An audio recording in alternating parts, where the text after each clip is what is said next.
පුතා කසාද බැඳලා එයාගේ පළවෙනි ළමයා ඉපදුනාට පස්සෙත් අම්මා හිතනවා නම් රජින තමයි නේද මම කියලා ප්‍රශ්නේ පටන් ගන්නවා. මට ඕන විදියට තමයි පුතා ඉන්න ඕනත්, මට ඕන විදියට තමයි ලේලි ඉන්න ඕනත්, හෝ දූ ඉන්න ඕනත්, මට ඕන විදියට තමයි බෑන ඉන්න ඕනත්, මුණුබුරා හැදෙන්න ඕනත් මට ඕන විදියටයි කියලා හිතන්න ගියොත් නම් ගිනි ගයක් වෙනවා. ගිනි ගයක්. රණ්ඩුයි අසහනෙයි තරහයි නේද? ලොකු ප්‍රශ්න ගොඩකට මැදිහත් වෙනවා. ඒ නිසා අම්මලට මම යෝජනා කරනවා තාත්තලා නම් ඉතින් මේවා 90ක් අතෑරලා ඉවරයිනේ දැන්ටම නේද? ඒගොල්ලෝ අතෑරිලා පටන් ගන්න වෙන වයසක ඉඳන් නේද? ඒ නිසා මම කියන්නේ අම්මලට නේ. අම්මලා මේකේ මේ අර මව් කැක්කුම හින්දා තමන්ගේ ළමයා ගැන තියෙන කැක්කුම හින්දා බැඳීම හින්දා අධික තණ්හාව ආදරේ හින්දා මේ අම්මලා ගොඩාක් සන්ධ්‍යා සමය විනාශ කරගන්නවා. මම ඔබට යෝජනා කරනවා ඒ ළමයි විවාහ වුණාට පස්සේ ඒගොල්ලෝ නිදහස් කරන්න.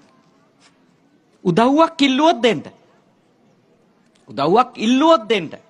නැත්තම් ඒගොල්ලෝ කාවට යන්න එපා අනවශ්‍ය මැදිහත් වීම කරන්න. ඉල්ලන උදව්ව තමයි දෙන්න ඕන. උදව්වක් ඕනද කියලාත් අහන්න. ඕන දෙයකට. ළමයා හදාගන්න වැඩවලදී, ගෙදර දොරේ අහන්න මගෙන් උදව්වක් ඕනද? නිතර අහන්න ඒක. උදව්වක් ඕන නම් කියයි ඒගොල්ලෝ. තේරුණාද? ඒක හරියට තේරුම් ගන්න. මේ ඔබ පැන කරලා දේවල් ගොඩක් ඇබ්බැහි වෙලා තියෙනවා දැන් ගෙදර. ඒවට ඇබ්බැහි වෙලානේ තියෙන්නේ නේ. දොර වහලා තියෙන්නෙත් ඔබ, ජනේලෙ වහලා තියෙන්නෙත් ඔබ, ලයිට් නිවලා තියෙන්නෙත් ඔබ, අතු ගාලා තියෙන්නෙත් ඔබ. දැන් මේ ඇබ්බැහි වලින් ගැලවෙන්න බැරි වෙනවා. අනිත් අය කරනකොට හරියන්නේ නැහැ වගේ දැනෙනවා. හරියට වැහිලා නැහැ වගේ. නේද? හරියට අතු ගෑවිලා නැහැ මගේ. නිකන් එයාගේ හොද්දක් නෙමෙයි වගේ. නිකන් මගේ හොද්දේ රහ තමයි මුළු සංසාර ගමනටම හොද්ද වෙන්න ඕන. ඒ වගේ මනස්කාත හදාගන්න එපා. තේරුම් ගන්න.